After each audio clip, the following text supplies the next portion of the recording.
రూ. 1,00,000 లోపులోనే మీరు business start చేసుకోవాలనుకుంటున్నారా? అయితే ఫుడ్ ప్రాసెసింగ్ బిజినెస్ అనేది చాలా అద్భుతంగా ఉంటుంది. తక్కువ పెట్టుబడితోనే ఎక్కువ లాభాలను సంపాదించుకోవచ్చు.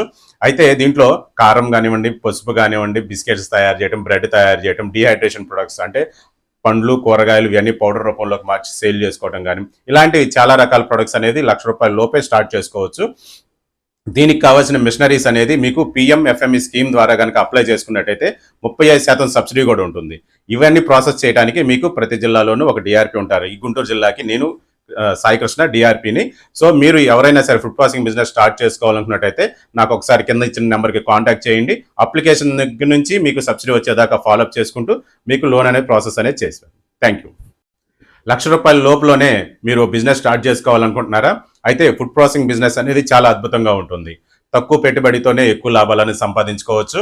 అయితే దీంట్లో కారం కానివ్వండి, పసుపు కానివ్వండి, బిస్కెట్స్ తయారు చేయడం, బ్రెడ్ తయారు చేయడం, డీహైడ్రేషన్ ప్రొడక్ట్స్ అంటే పండ్లు, కూరగాయలు ఇవన్నీ పౌడర్ రూపంలోకి మార్చి సేల్ చేసుకోవడం కానీ ఇలాంటివి చాలా రకాల ప్రొడక్ట్స్ అనేది రూ. 1,00,000 లోపే స్టార్ట్ చేసుకోవచ్చు. దీనికి కావాల్సిన మిషనరీస్ అనేది మీకు పిఎంఎఫ్ఎంఈ స్కీమ్ ద్వారా కనుక అప్లై చేసుకున్నట్టయితే 35% సబ్సిడీ కూడా ఉంటుంది. ఇవన్నీ ప్రాసెస్ చేయడానికి మీకు ప్రతి జిల్లాలోనూ ఒక డిఆర్పి ఉంటారు. ఈ గుంటూరు జిల్లాకి నేను సాయి కృష్ణ డిఆర్పిని.